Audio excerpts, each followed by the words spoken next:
G'day, it's Jacob Caris. Hope you're doing well. In this one, I'm going to cut over to an interview that I did. I think it was last month, and it was a really, really good conversation with a gent that's bought a couple of my programs about the industry, about affiliate marketing, which is how I got my start in this game, about selling information online and kind of the unique way that we do it, about building brands, all of that kind of good stuff. So if you're in the business of building a personal brand, selling information, you'd be interested in potentially making money selling other people's stuff as an affiliate, I think you're going to love this interview. So I'm going to cut over to that one now. Watch the whole thing, drop any questions, comments, etc. that you've got below. Have a blast, and I'll talk to you all soon. Cheers. Okay, so today I'm speaking with Jacob Caris, who's a leading authority in the organic marketing industry. Few bullet points on Jacob. Graduated university in 2010 and 2011. He was working in the financial world in New York and Australia in corporate restructuring, where some of the companies were valued at over $5 billion. And stop me if I've got any of this wrong. I tried to do my research best I could. Taking me down memory lane. Right. Gotta walk up the timeline here. Yeah. 2017, Jacob started blogging and working in ClickFunnels, where he won the highly sought after ClickFunnels Dream Car Award, sitting on the desk right to his It is over his shoulder there. Yeah. So not just saying it. September of 2018, he left the corporate world for good and entered high ticket affiliate marketing. And 2019, he was one of the 6-figure platinum affiliates for Legendary Marketer and participated in a launch at mastermind.com that earned him his first 100K day. That's one of the big things that you never seem to talk about, but you're kind of famous for. And later that year, teamed up with Jamie Gardner and Chris Donnelly to create a course and coaching program called SAA, or Super Affiliate Accelerator. And about a little over a year later, won the ClickFunnels 2 Comma Club Award in early 2021. And that pretty much leads us up to today, where you're running your 7-figure information business, sharing your philosophies, methods, insights, expertise with everybody who will listen. And so thanks. First off, just thanks tons for your time today, and because you don't have to do this, and but it's cool that you do, and I really appreciate you taking your time. Did I get everything right? How did Dude, that that's all sound? spot on. That's like to a T. Yeah, the corporate game was 2011 until late 2018 when I left, and that time was split between Australia and New York, and it was really the time in New York that showed me how much money and opportunity exists in this world. The Australian market's pretty small, right? Like Australia's got like 25 million people. And so the deals we were doing here were pretty small. But then I went over there and you've got guys doing, hundreds of millions of dollar deals, multi-billion dollar deals over lunch. And, I wasn't earning bad money. So I don't have one of those internet marketer like rags to riches story. Like I was earning good money for my age. I was on 6 figures in my 20s and was making good coin, working crazy hours. But what it showed me was like, holy shit, I'm working like 80 hours a week to make like call it 150 grand. There's so much opportunity out there in the world. And when I started to understand the concept of leverage, I was like, I can make that money absent the hours I work, right? Not that you don't have to work hard to get it all set up and running, but I was like, if I can build a machine that detaches my time from the dollars, at least it's always attached in some way, but a lot less than like you must be at this desk 80 hours a week, which is kind of what it becomes in that really high-end corporate game is like, we own you and we can like the amount of conference calls I took from bed hungover at 4:00 in the morning on a Sunday because something blew up, right? And like we're going to court on Monday, and like they own your life, right? I learned so much though, like I'd never change it. But it was in that phase that I was like, holy crap, there's so much money in the world. 100 grand is like nothing, and there's better ways to earn it. And so that's where I revisited some earlier kind of exploration that I'd done in the online game, and was like, now's the time. Because then I went back to Australia and didn't have, mortgage or kids, or life was pretty simple. And I'm like, now's the time that I need to make a run at this. Otherwise, it's only going to get harder. Life doesn't get less complex. For sure. Yep. So yeah, that was kind of the prequel, and then dual tracked it in 2018 when I was back in Oz. Dual tracked both. I took a little bit of time off work when I got back to Australia, and got some foundations in place, but I wasn't ready to pull the pin yet. It's one of those things where I was really good at my job, and I was on the path to, partner, and I would have made $1 million a year doing that eventually. Sure. But I didn't want to. And so for a while I dual tracked it, and that's actually what made me really sick. My blood pressure was like through the roof, because I got dropped into a company back in Australia that was collapsing and was on fire, and was doing big hours there. But then the online thing was taking off at the same time. And so I was running back to my apartment. I got this apartment like right near the office, so I could be close. I was running back to my apartment at lunch and like doing lives in my groups. My group was starting to take off. And then at night, I was running ads. So I was checking on that. I was like trying to learn more stuff. I started doing a little bit of the coaching. And so I was doing calls, and I ran on probably 4 hours sleep, I reckon, for, I don't know, 4, 5, 6 months. And you just can't do it. Like your body. And then one night I got home and like just fell on the bed, and I called my dad, and I'm like, dude, something's not right. And I went into the doctor the next day, and my blood pressure was like 180 on 130. Like it was like, man. Yeah. And the doctor basically said, you got to do one or the other. And I quit that day. Cool. Good for you. I was like, let's give it a go. Yeah. My experience is like, when I lived in San Francisco and when I lived in Vegas, I knew a lot of guys making a ton of money, just jaw dropping amount of money. Yeah. And their health was like, it's, so I've always believed you've been able to find a trade-off for an amount of money that sets you like much higher than average. Yeah. But your lifestyle. So that was actually one of my questions. You answered a couple of my first questions, which is awesome. One of my questions was like I pay very close attention to you, and I've seen you recently on cruises, traveling to go watch football games, doing wine tours. You spent the better part of March in Italy. Yeah. Speak to me a little bit about the importance of being focused on lifestyle versus money. It's a really good conversation, because we talk about it for a week. Yeah. Where do we start with this? So obviously I worked most of my 20s, right? Where a lot of people take time off. Like I fast tracked my uni degree. I did it in 2 years instead of 3 or 4. I didn't do the typical thing in your 20s, which is like, hang out, not do much, travel. Like I worked. Yeah. I worked more than most people probably work in their 20s and their 30s in my 20s alone. And so I learned pretty quickly that wasn't necessarily what I wanted to do. And I met a lot of people too that had a lot of money, but weren't necessarily happy. Yeah. The other thing it taught me was like, because I had money, the material stuff won't fix underlying problems, right? Like in the phase of quitting work and going through a few things, like, had a relationship end, like a long-term relationship. And when you go through those tough times, you can have money.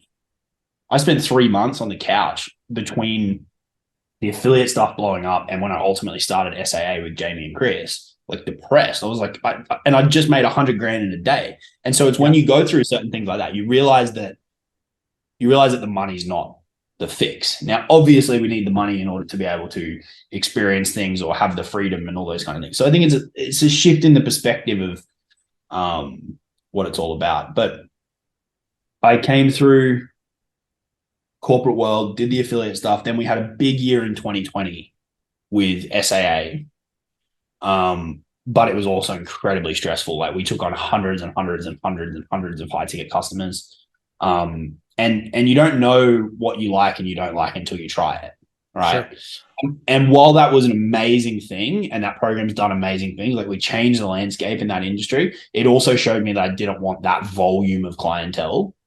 And that I wanted to find a way to make it kind of smaller and more efficient. And so heading into 2021, I took on a mentor named Travis Sago, and he kind of showed me the light in terms of life is really about managing your energy and capturing your energy so that things can happen when you're not necessarily there. And so it was really in that, coming up on 2 years now, where I made the shift from, if you look at your calendar, where are you spending your time? Are you spending it on activities that might yield you $1 today, but it's not going to yield you $1 next month, next quarter, next year?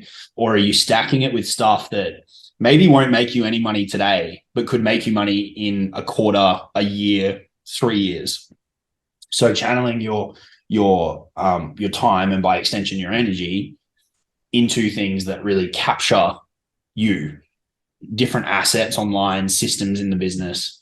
And so my income hasn't gone up the last few years. It's actually gone down from the big year we had in 2020. But what I've been doing is just stripping stuff back and putting systems and processes and stuff in place to the point now we can make money that other people will be out there with a team of 5, 6, 7, and I've got me and a VA. Yeah. So it's super lean, which is what then allows me to circle it back to your question, allows me to go out and do the trips and just live the way that I want to live, because I'm not beholden to my desk to a team all day. It's like the VA helps me with the administrative side of things. I write some posts, the posts generate conversations. We don't sell on the phone. I've got, offers that are written up. I send them over in Messenger after a couple of questions. They decide if they want to work with me or not. And because I'm not in a position where I need to sell, I don't have to chase them aggressively. If they disappear, they disappear. And this is a place that takes years to get to in some cases. But it really allows you to kind of detach. So I think the big light bulb was like energy management. And that's the main thing that's unlocked the lifestyle as a result of, because things still move while I'm not here, even without having a whole team of people running around doing things. Yeah. Yeah, that makes sense. Looking at energy like it's a finite resource, and it can either be spread out thin or it can be aimed like focus laser in and at the productivity at the things you're putting it in. Yeah. Because it's very obvious, like you're in a restaurant and you do a quick story, it's very obvious that your lifestyle is quite the opposite of what I see a lot of people doing in their lifestyle, where they're kind of all about the hustle mentality and that you got to be out like going for it and and the success is how big is your team and how many VAs you need and getting the appointment setters and all that stuff. And that's one thing I really appreciate about you, is that you don't even talk about the money being the successful part. It's you show the lifestyle and the freedom to just be able to move about how you want. And I think what I've found is the thing that really makes people happy or unhappy is choice. Like, I think the moments where I've felt stressed and unhappy is where I didn't feel like I had a choice to do the things that I necessarily wanted to do, or I couldn't see a path to do the things that I wanted to do. I couldn't see the optionality in front of me. And people can get themselves chained to a business that they hate, such that they are eliminating choice and opportunity. I think the thing with the like hustle culture is that for a lot of these, guys and girls, it's their first time going through it. if they're in their late 20s, early 30s, and they haven't worked a job that's at that level, this is their first time going through it. And so I guess for me, I've come out the other side of that. Like I did that for 7 years. It just wasn't my own business, but it was still the obscene hours. And so I think there's a small minority of people, small minority of people who do love that, and that is the way for them. But I think the vast majority will ultimately have that moment where they go, like, what the fuck is the point of all this? Yeah. Because we can chase that thing, but I think people put that on a pedestal, be that an income target or whatever, a valuation. And then they put all of their hope and happiness into that thing, and then they hit it. And it's like, oh, that wasn't what I was expecting. Yep. And ambitious people just go, okay, what's next? So yeah, it's an interesting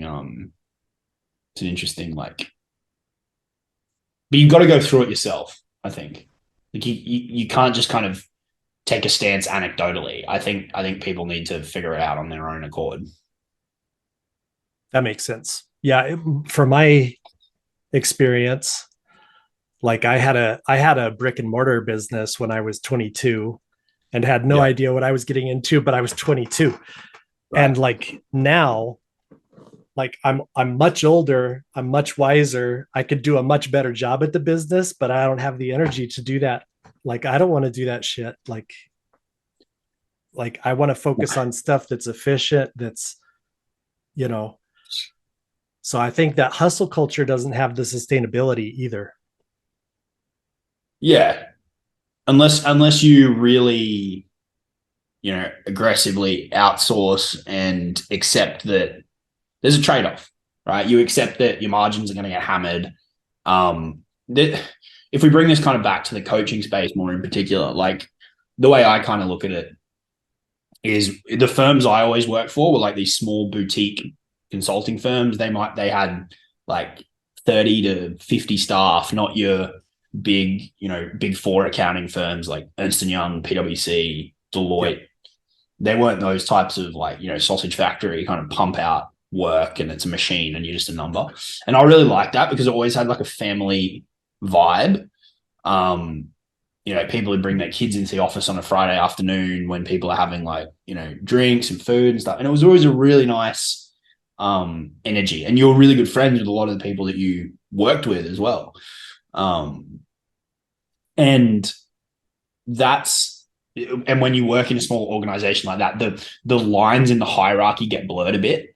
So, as a junior, some days I'd be working directly with a partner when in reality, you've got like supervisors, managers, directors that are layers between those. But in a smaller shop, it's like, we just do what we got to do to get the fucking job done. Yeah. And I always kind of liked that mentality and approach. And so that's kind of what I've tried to bring online, is that smaller, more boutique type feel, where not that you become unreasonably accessible and you don't, protect your own boundaries, but like I like to really know who my clients and customers are. Kind of different if someone's stumbling across a course and buying it. Like you can't quite know all of those people. But if we're going to have a one-to-one interaction, like I want to know who you are. And this isn't fully formed yet, but I've been thinking about this a lot recently. And the scaling model in this space is like, okay, if we want to scale, we need more calls, more clients, like more, right? Sure. And it gets to a point where the founder can only take so many calls, and that's where they start to bring on team, setters, closers, maybe there'll be a couple other people in there, but then they have to manage them, right? And so you've now got your margins get hit by that, and then you've now got your time spent managing these people, and the messaging out in the industry about just like, oh, just get a setter, get a close, like it is nowhere near what it sounds like the amount of horror stories, these people go rogue. Like I've got on the amount of strategy calls I booked where people just haven't shown up for like a $50,000 offer. I've had closers halfway through the call start pitching me on their own shit because they're just pumped out, KPI driven, and they don't really care who they sell to. They just want the commission. Yeah. And so what ultimately happens is that the founder's time is then spent managing these people, which means that they can't be with all these clients that they're bringing on in order to grow, because they've now got more volume, which is great because they've got people pounding the pavement. Their calendar's spent, so now they have to hire people to deliver. And so now we've got even more people in-house, which hits your margins even more. Now you've got more people to manage under your belt, which means to make the same money, we've then got to sell more, which means we then have to hire. So it becomes this, you have to keep adding complexity in order to hit the same targets, which you kind of 2 steps forward, 3 steps back type thing. And I'm not saying like that works, 100% it works, but I'm a big fan of the like less is more mentality. Like I become a little bit obsessed with like, how can I squeeze as much juice as possible out of as little as possible and make things as efficient as I can. And Travis had a big impact on me in that regard, because like I've seen case studies where he's taken, Facebook groups with 200 people and pulled $1 million out of them in like a month. As he says, there's a lot of meat on the bone when you know what to do and when you kind of look at it in a slightly different light. And so for me, the kind of inverse of what I was just describing is one of the big moves that we made with Travis's help was eliminating sales calls. And so what that did, it meant that I no longer had to spend all day on the phone to sell, and I didn't have to manage a team of people to sell. So now my calendar's clear. And now it's like, okay, well, how do you redeploy that time, right? I can redeploy that time into working with my clients or building resources for my clients, which gets them better results, which in turn makes marketing easier. If you've got better results, better testimonials, the marketing is going to be easier to create and it's going to be more efficient. If the marketing's better, marketing and sales have this relationship where if your marketing's shit, you're going to have to sell really hard. If your marketing is amazing, selling's like, how many do you want, right? And so if you can make your marketing better, which has way more leverage than sales is 1-to-1, marketing is 1-to-many. If you can make your marketing better, you're improving the thing with leverage instead of improving the thing that doesn't have leverage or lacks leverage, which makes sales easier. Right. And this is where it gets really cool. Sales become easier. Our client results are getting better, which means demand is going up. If we cap supply or lower supply, our prices can just keep going up. We can make the same amount of money or more money with less people, which means we get more focused with our clients because there's fewer of them, which in turn makes their results get better, which makes the marketing easier, which makes the sales easier, which means the results get better, which means we can charge more. And it creates this positive feedback loop that's not snowballs predicated on more. It's actually predicated on less. Yeah. That's kind of how I look at the two. They both work. It's just which one you prefer. Sure. Yeah. Well, and if you don't have a team, your time is saved because you're not managing them, but you also don't have to worry about, like, you can't duplicate yourself. Right. Like, you're not leverageable to where somebody's got the same talent or answers if they're doing on a sales call or anything like that. So just from a management standpoint, that's a nightmare. And I mean, I managed the teams when I was doing the corporate stuff when we got dropped into companies, and I just knew I didn't want to do that online. I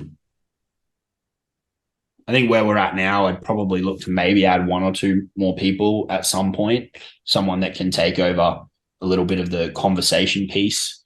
that I really trust, and maybe a little bit of delivery assistance, but it wouldn't be like generalist delivery. It'd be like specialists, like bringing on, say, like one of the things that takes up a bit of my time is reviewing copy for clients, which I don't mind doing, but it's not my kind of jam.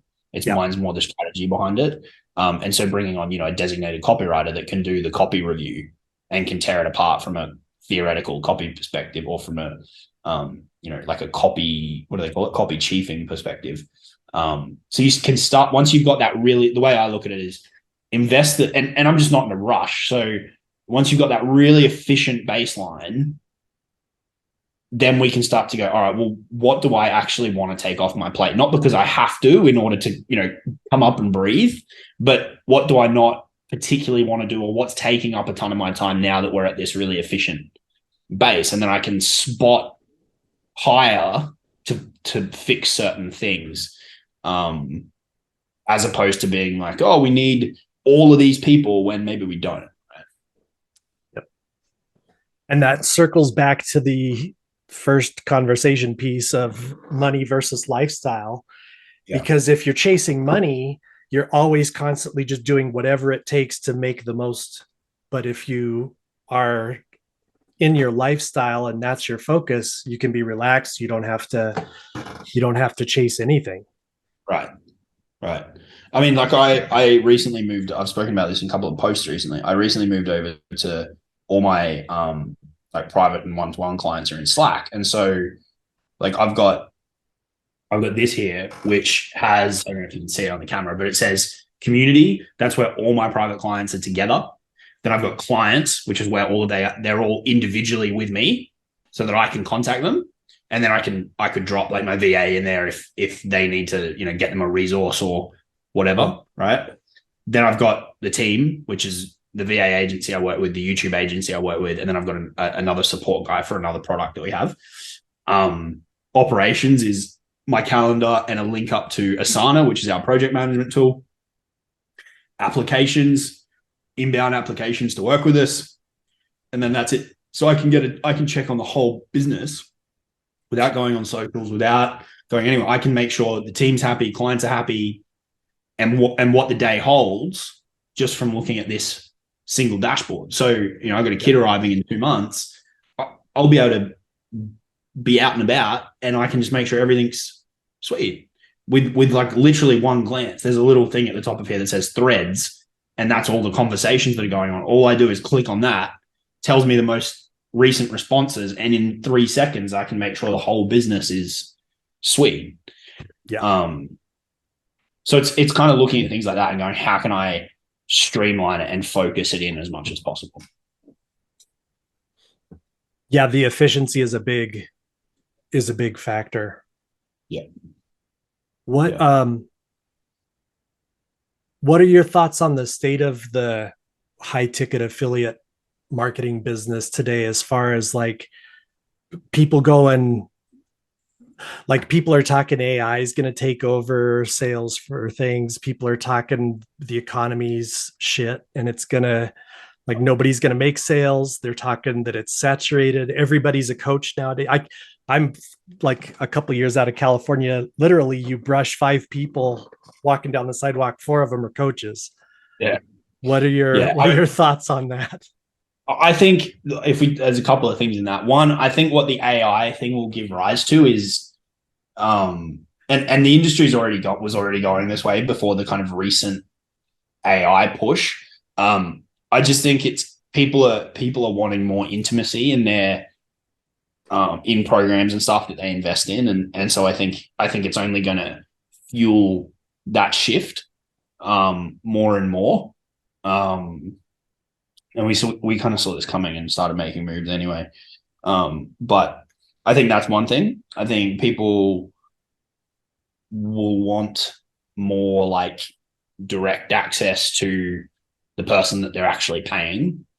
Because there's this funny thing in the coaching world where it's like a certain brand, like a personal brand, sells it. I'm not saying there's anything wrong with this, it's just the way that it is, but the personal brand sells it, and then you might never see that person.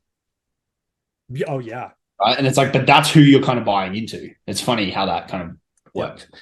So I think with AI, people will want more intimacy in who they work with. I think the content that is more heartfelt and more like connection driven will excel. Do I think with the economy that, I mean, high ticket affiliate space in particular, I think only presents more opportunity. A lot of marketers say that have been in this game longer than I have. A lot of marketers say that the down markets are where they make most of their money, which is an interesting take on it. But I haven't kind of lived through it in this game, so who knows? I just think people, as with any market that matures, people just become more selective. And so the people that are doing shenanigans are going to get creamed, and the ones that are genuinely care will be fine and will probably excel as the pool or the herd gets thinned. The coaching space, I think, as with any kind of market, when it pops, you get a big influx. Again, the majority of them don't make that much money, and so they're going to have to change and go do something else. So for the people that can ride it out, I think we'll be fine ultimately. Yep. There's an education shift. Like people are coming online more and more to learn things, and they want to learn from practitioners instead of theorists. Yeah, it's in an interesting place for sure. Yeah.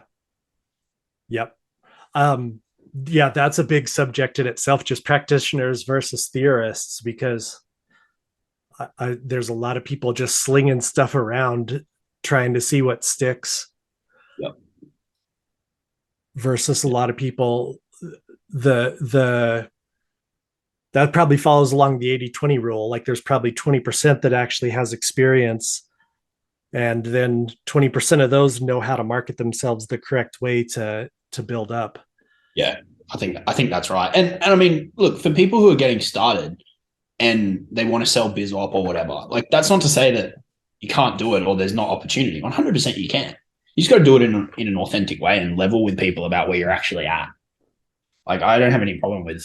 I think there's a lot worse things in the world than people who sell like a make money online course. I know there's people who disagree with me on that, but there's a lot of people in the world who are very lost, and if it gives them direction and purpose and a community that they can be a part of and a way to apply their time that's actually really productive because they're learning valuable skills like sales and marketing, and it gives them an outlet because they can talk about their thoughts and fears and desires.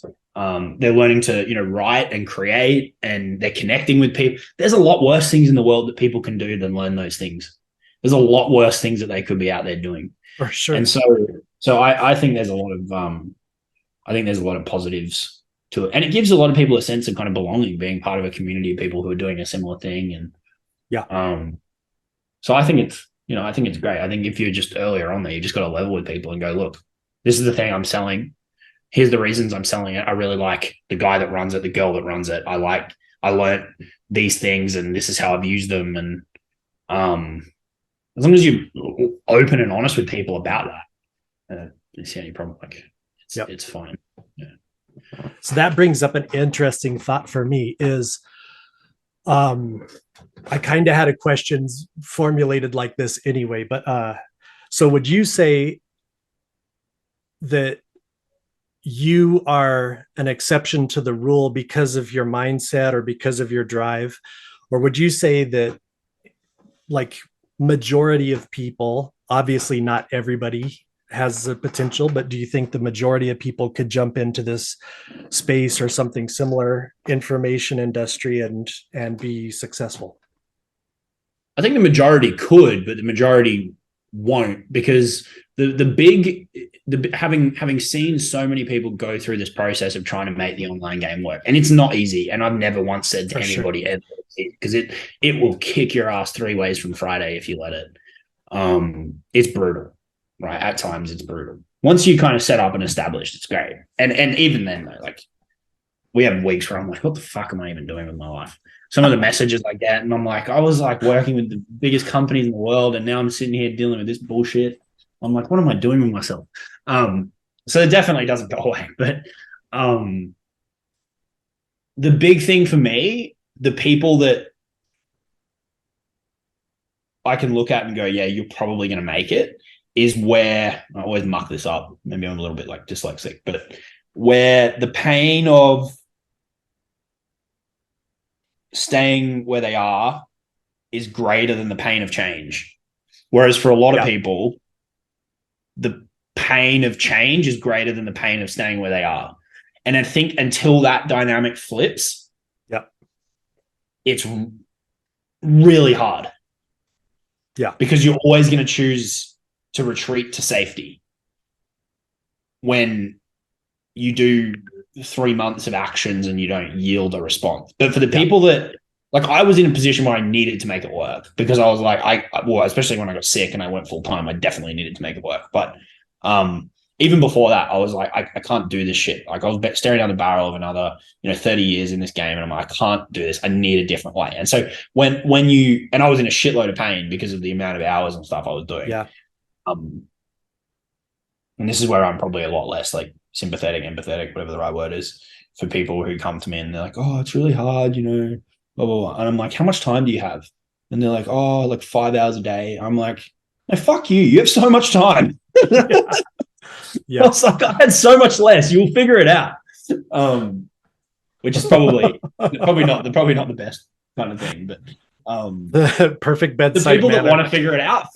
Like the people that kind of leave themselves with no alternative, they find a way nearly always, I think, to make it happen. But I think that's also why a lot of people stay in the game for a long time, and then you might see people kind of tip over after 5 years. I think it's because that underlying situation changes. They were really comfortable. They had a job. Everything was sweet. Life was good. And then something changes. Like, fuck, okay, they have a health scare and they're like, all right, I've really got to make this work. And then all of a sudden, it's crazy what happens. They start taking intentional action, and doesn't mean it happens overnight, but things start to move. Yeah. Yeah. Definitely. I remember my first weekend, I was having coaching calls with Daisy every week, and had the first one, of course, for onboarding and everything. Got like 3 or 4 days in, and I messaged her like, holy shit, like, this is like, stuff's going on. This is ridiculous. Like, this is happening. People are saying bullshit. And she goes, ha ha. She literally laughed at me and like, ha, you're in the weeds. I was expecting like something, like some strategy or some tactics, and like, how do I get through this? And instead it was just kind of like, ha ha, now you know what it's about, and you figure out a way through it. So it changes the perspective. It was good. Yeah. Yeah. So, and it's good to hear that at your level of success, you still deal with, like, it might not be the same problems I'm going through, but you've got your own issues and still dealing through stuff, but the level of success is still stair stepping its way up. Yeah. Yeah. It's just the challenges just change. Right.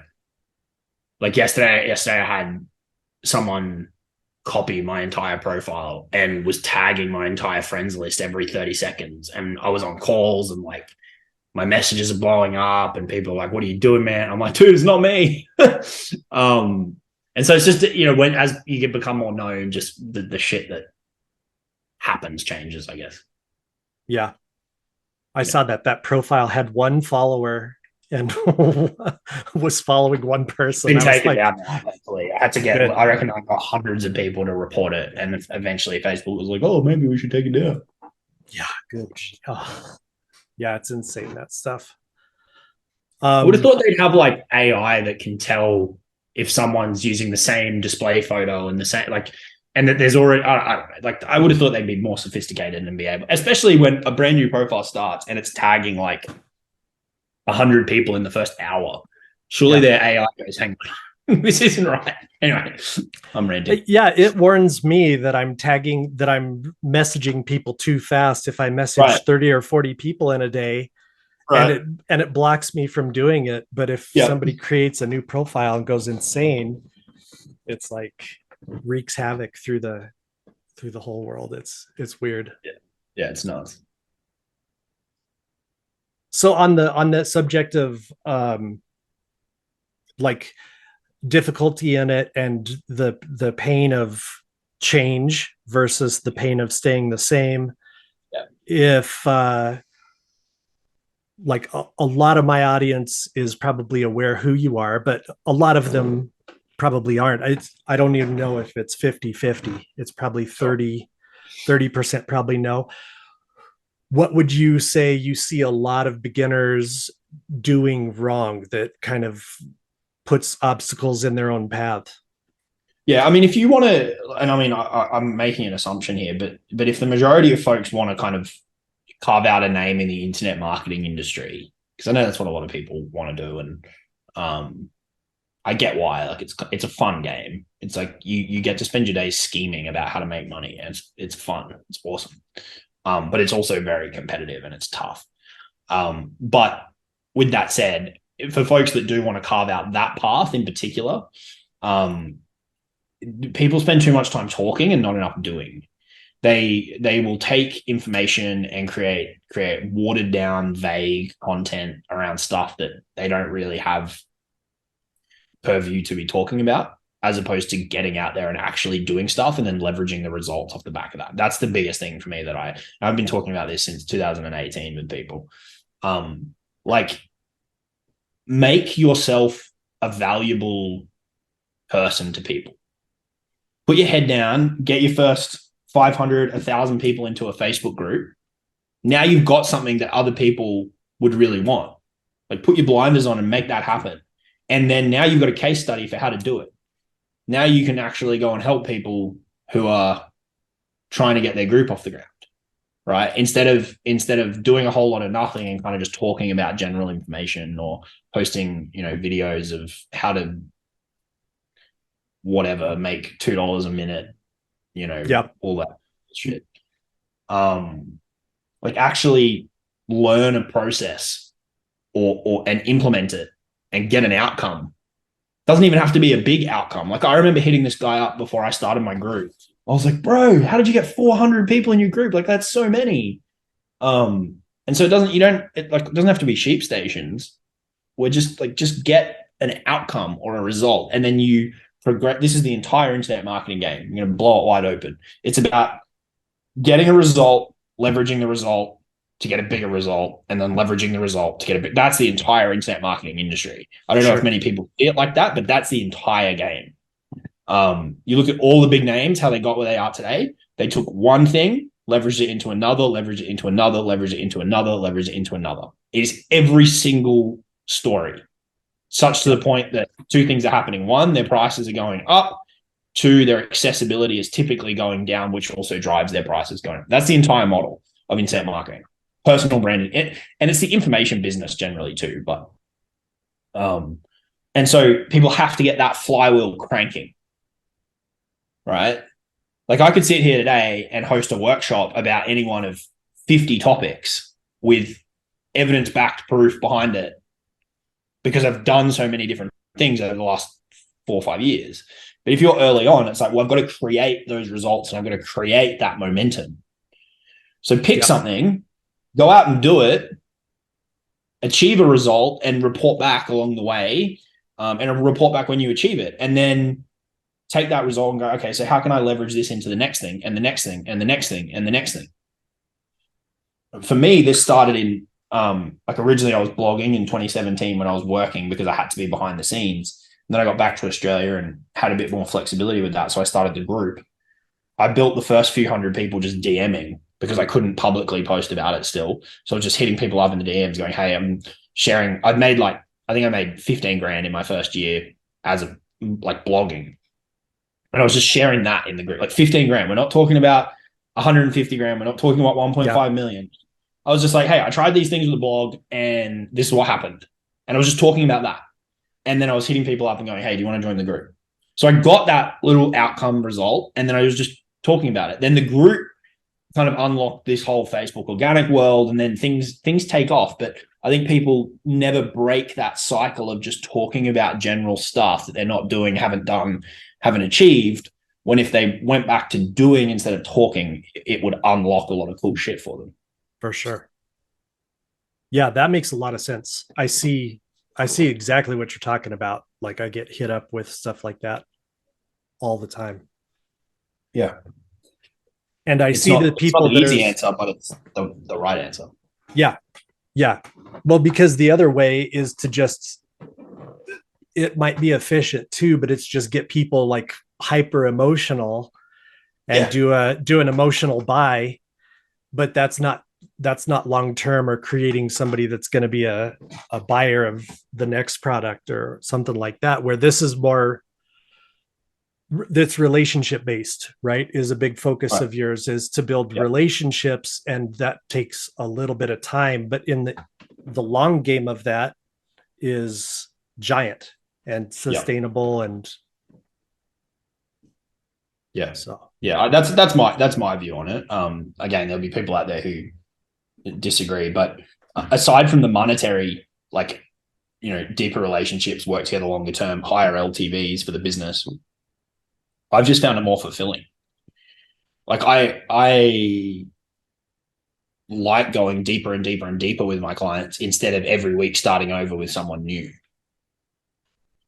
Because it's so, you can't, the conversation's never quite the same. There's always people who got their guards up on both ends. You're sure. trying to feel everything out. And if I can minimize width through depth, which is both fulfilling and profitable, I'm going to do it. Yeah, yeah, makes sense. Yeah, Yeah. definitely. It's that's one of the biggest things that I've appreciated through this.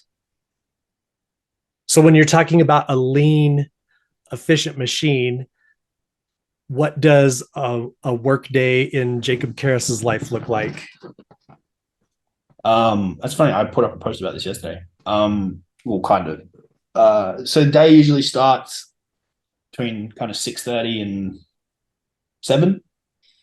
I'll get up. I've tried a lot of different like morning routines. I usually, when I wake up, especially with the time zones, like obviously the US is on while I'm asleep, and that's where a lot of the business is. And so I like to, what I found was, like, Liana and I went through this phase of going for a morning walk on the beach. But what I found was I was just really antsy to just get to work. And so I'd be walking and I'd be like, oh, I want to check my phone, and like, but I'm talking to her, and like, I don't want to be rude, and blah, blah, blah. And so the morning routine now is literally I walk out of bed, which is the other end of the apartment. I get my coffee. I'll go out in the balcony for like 5-10 minutes, get a bit of sunshine, and then I'm in the office, and I start. The cadence for the start of the day is typically 1, check Slack for clients, 2, check Slack for team, 3, respond to messages that have come in overnight, like people that have messaged me, filtering for nonsense. 4, follow up with payment links that have been sent out. So someone's not only said yes to the offer, they've said yes to me sending them a payment link, but then they haven't processed the payment. They're the first bucket I'll follow up with. And if you think about this kind of structurally, it's going from like right to left in terms of the quote unquote funnel. So if your clients are at one end, and then you kind of work back from there. So follow up payment links. So you're going from the narrow end of the funnel to the big general end. Correct. Whereas what most people do is they wake up, ignore all that shit, and go, oh, I'm going to make another post to try convert some more people, while their clients have got questions that aren't getting responded to. So I like to tick off the people that are paying me first, and the people that I'm paying first, and work, because the way I think about it is, and this probably talks to the lifestyle component a little bit. If I only want to spend 20 minutes on the business in a day, I'm not going to spend that time making a Facebook post when I've got team hitting me up about questions. I've got clients hitting me up about questions. I've got sales waiting to drop in the DMs. Like, why would I spend the time writing the post if I want to narrow my time down? I need to do those things. Otherwise, they're not going to get done. So I always start at that end of the spectrum. If for example, a client sends me something to review that's going to take me more time, I'll flag it for later, and I'll say, hey, received, going to look at this afternoon for you. It's more about kind of working through that checklist. So then I'll follow up people who I've sent offers to that maybe haven't replied. And then typically after that is when I'll create my kind of pillar content for the day, and then that'll get distributed, profile, email, sometimes goes in the group as well, depending on what else is happening. And then that piece of content will either be like, a value piece with or without a call to action. It might be to move someone to a different part of the ecosystem. It could be like, hey, a new YouTube video just went live, go look at it. So different types of stuff. And then after that, on Tuesdays, Wednesdays, and Thursdays, I've usually got some form of calls from about 8 o'clock in the morning. That's the days that I do my calls. Mondays and Fridays are always clear. And then the afternoons are usually clear as well. Cool. So then I can just do as much or as little as I kind of want to do. But the need to do is like that little morning checklist. And then the client calls. Yep. Makes sense. So the little checklist every day. Yeah, for the most part. Yeah. And then the middle of the week is calls for a few hours. Yeah. I'm guessing. Yeah, usually a couple of hours a day. Yeah. Okay. Yeah, that's pretty lean. That sounds like a good lifestyle. Yeah. Yeah. Yeah. Mondays and Fridays are always clear because, one, I like to bookend the week, being able to focus on my own stuff instead of client stuff. I can look at the week ahead and go, what do I want to accomplish? I can look at the week that's gone and go, what did we accomplish? What did we not accomplish? And also, as you said, we like to travel and go to the football and stuff. And if Mondays and Fridays are clear, it makes that a hell of a lot easier. So I don't have to rejig calls. And so it's a bit of both. But I like waking up on a Monday and knowing I only have to worry about my own stuff, and I don't have to worry about 3 hours of going deep on other people's stuff. I chunk that. And you also want to be in the zone for that because it takes a certain type of thinking. So I try to group all those calls together in the middle of the week. That makes sense. Yeah. So what's the biggest difference? This question's kind of formulating as I speak. So a Monday when you're diving deep into your own stuff versus going through your clients' things, what's your focus for your own stuff? It depends on what's kind of happening at any given point in time. It might be building up a bank of content for the YouTube guys. So I might film a bunch of videos that subsequently go out. It might be, creating more SOPs for the team to hand more stuff off to them for the VAs. It might be, there's a lot of thinking time in this game, as weird as it sounds. Like Liana will walk in, she's like, you're not doing anything. She's like, you don't work. I'm like, no, I'm thinking. And it sounds like a cop-out, but I think I feel like thinking time is really important because otherwise I think there's a line where it changes. Early days, you want to kind of take blind action and implement. But if you do that too aggressively, once you get past a certain point, you end up creating a lot of mess and complexity. And so I try and be quite considered with my moves.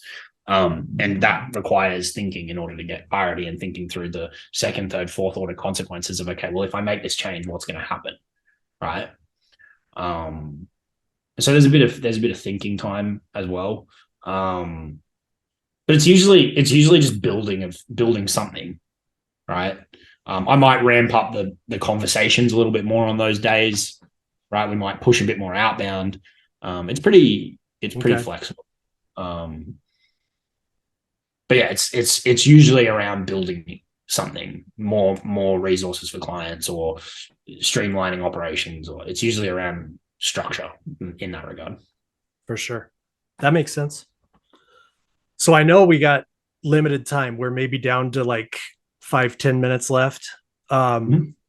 So what can people expect from you next? Well, I made a change recently on the consulting side of things to focus on one-to-one, and I'm really excited about that move. So for the last couple of years, I've had Inner Circle, which was a really small group program, like sub 30 people.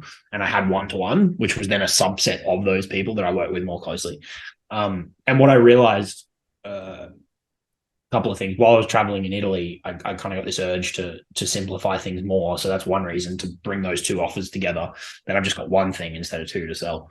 Cool.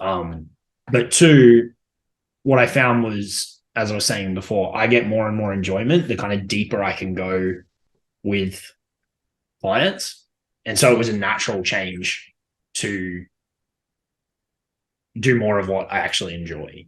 The other byproduct of that is you can charge more for one-to-one, which achieves this goal of how can I hit the same numbers or more, but with less clients. Yep. So naturally, if you charge more, you can hit the same numbers with less people. So there's a couple of layers to it. And then, as I was saying, I think the industry is shifting more towards people wanting more and more intimacy. So it is a bit of a strategic play in that regard as well. So that's what's kind of happening in the back end at the moment is working out the kinks with that. And then once that's kind of fully set up and rolling, I might get back to, doing some more workshops here and bits and pieces. But mate, like fundamentally, the way I do things hasn't changed in years. It's just about refining. Like we create content, it generates us conversations, we make offers. Like it's actually pretty boring. Yeah, not very sexy. We've just been doing that day in and day out for years. Like it's I'm not up with this AI stuff. I don't think it can replace me yet. Yeah. I write, I make videos. We talk to people, we find out if we can help them, and if we do, I send them an offer, and we just kind of do that day in and day out. It's actually pretty bland when you boil it down. So no big immediate changes on the horizon, just keep refining the model, and that's ultimately what we sell and help people with. So the more lean and efficient we can make that, the more money our clients can make with less work, which is the ultimate goal. Cool. Yeah. Just the short time I've been involved and around your organization, like I've seen so many refinements and so much value, like just handed away that it's unreal. Yeah. So it's cool to see the refinement happening. It's cool to see you walk your walk and practice what you preach. And yeah, it's interesting because it's very much anti what everything else that I see that's happening out there. So it's very cool. Yeah. I was rereading a Ben Settle newsletter last night that I've read a few times. It's one of my favorite ones that he's done. And it talks about figuring out what your game is and playing that and not trying to play other people's games. And I do this quite well now, I think, but I definitely still slip into it. I'll be like, oh, so-and-so is doing this or so-and-so is doing this. And then you try it for a little bit. And then you're like, oh, you feel it in here. You're like, oh, it's not me. Yeah. It's not me. And so a lot of what I do now is about one, trying to figure out more and more what is my game, and then doubling down on that and eliminating stuff that isn't. I just think the more clarity and the more congruency you can feel in your actions that you're taking every day, the better things become. Yeah, I totally agree with that. That's been my experience through everything I've ever done. Yeah, for sure. If you and this is where strategy kind of meets intuition. Like I get to a point where I'm following up with people and I start to feel, I'm like, I don't need this sale. Why am I sending another chaser message? And I'll stop myself. And it's like, maybe that would tip them over the edge, but there's a line here where I'm starting to feel out of alignment with myself. Like if I have to chase them this hard, well, maybe they're not ready, in which case I'll give them to think about it. And if they circle back, they circle back. And if they don't, they don't. That's great. That's easier to block out if you're just hiring more and more people to kind of be your proxy. But when you are more involved in the day-to-day, you need to follow that, because otherwise the fastest way to get yourself in a knot is doing a lot of things that you're not in congruence with, I think. Yeah, that sets up an expectation for somebody to always expect you to chase them a little bit too, which like that can be its own death spiral down the road as well. Totally. And it's hard to not do it sometimes. Like if sales are dipping or you want to push on to have a big month, it's like, yeah, well, we could chase really hard, but what are we compromising in doing that? Yep. And I'm not saying you shouldn't follow up with people. Like that's not what I'm explaining, but it's like there's a line, right? And so it's about following your gut feeling. And I think most people know in their gut which is the right direction for them to take it, but it's hard to listen to that sometimes. Yeah. Yeah, definitely. Especially if you're struggling. Yeah. Absolutely, man. For sure. So last thing I'm going to ask is there anything we haven't covered you feel like I should have asked, or any parting thoughts that you want to chat about? No, I think the big thing is for anybody that's in your world, you're so close to so much opportunity. And having like made good money the quote unquote traditional way and made really good money the not so traditional way, it's worth how much it can suck initially. Right? Like my partner's pregnant at the moment. I've been able to go to every scan. I've been at every appointment, and I don't have to call anybody. I don't have to, like, I wake up every day and I can go, how do I want to spend this day? Save for a couple of calls here and there, which are fun and I like doing them. I'm like, oh fuck yeah, I get to talk to that person today. Yeah. Save for those few limitations, right? Like today, I've got another call in half an hour, another call half an hour after that, and then my calendar's clear. Now, will I work? Yeah, probably, because I enjoy doing it. But I could also go and walk out and go, I'm going to go spend the day however I want, right? You have the choice. Yeah. And when you've had that, and when you've lived and not had that, this wins down and like every day, and you can't even put a price on it. Like it's an unbelievable feeling. And so to all the people that are earlier on who are fighting through the shit that this industry can throw at you, I just say you come out the other side and it's worth it. Yeah.